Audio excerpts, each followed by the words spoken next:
Yeah, so I think leaders do often frame cybersecurity as a technical issue because we think of investments and we think of putting money into technical solutions that will automatically protect the business. But they should think of it as a people issue because people are a big source of data breach. They're the last line of defense in the organization, and you're putting them on the front lines and at the end point of your organization to prevent cybersecurity breaches. So if you can leverage what we would call human firewall, or people, to create an additional layer of defense, it helps protect the organization.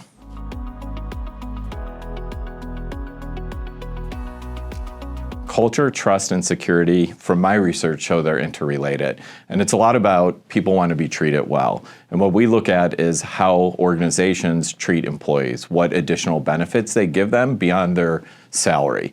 And when you think about linking culture to trust, when you align your culture and you offer them these additional benefits, it hits relational elements of trust or effective trust. So this is different emotional elements of trust, which stimulates them to go beyond what the organization wants you to do.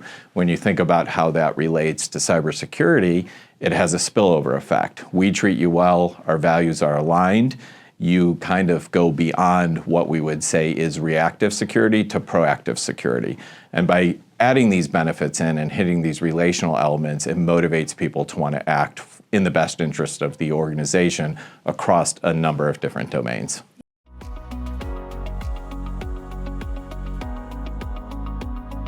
Corporate irresponsibility instead of corporate social responsibility actually decreases the actions that employees take to protect the firm. Alternatively, we show that when you lose trust in cybersecurity, departments, that if they do acts that they feel like are monitoring or treating employees poorly, they feel betrayed by the organization. They view cybersecurity as a source of harm. And actually what they do is, no matter how many technical defenses you have in place, they do workarounds. So they won't join your networks. They'll bypass your protection to protect themselves against the organization.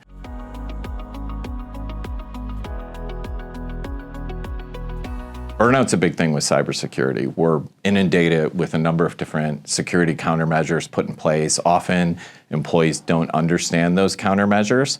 So I think what leaders need to do is they need to have clear, concise messaging, and they need to make sure that the message is clear to employees on why they're using the technology.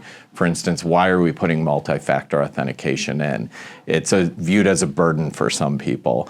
Alternatively, they can communicate things they can do to offset this burden. A lot of people don't want to connect their personal cell phones to the company's network. So you can offer something like a push button that you can get from another location to authenticate yourself in a means off your personal devices. And I think that messaging and having employees understand exactly why they're engaging in security behaviors is really essential to leveraging them at the organization.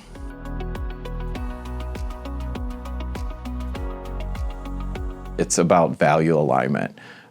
You want to offer your employees what you say you're doing. So it's not about just talking.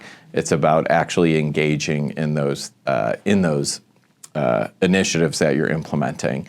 You don't want your employees to feel like they're being greenwashed. So if you don't know what greenwashing is, it's saying we offer these benefits, but then we don't allow you to use them. That's corporate social irresponsibility. And we show in our papers that this increases data risk. So really what corporate social responsibility is, you offer these benefits, you offer these employee well-being initiatives, you align those, you're authentic about those, your inline managers understand that your employees can use them. It aligns the organization and it really leverages the employees and helps reduce security breaches because they want to work for you. Not that they're choosing, not that they don't want to work for you, but they're choosing to work for you and they're choosing to be motivated.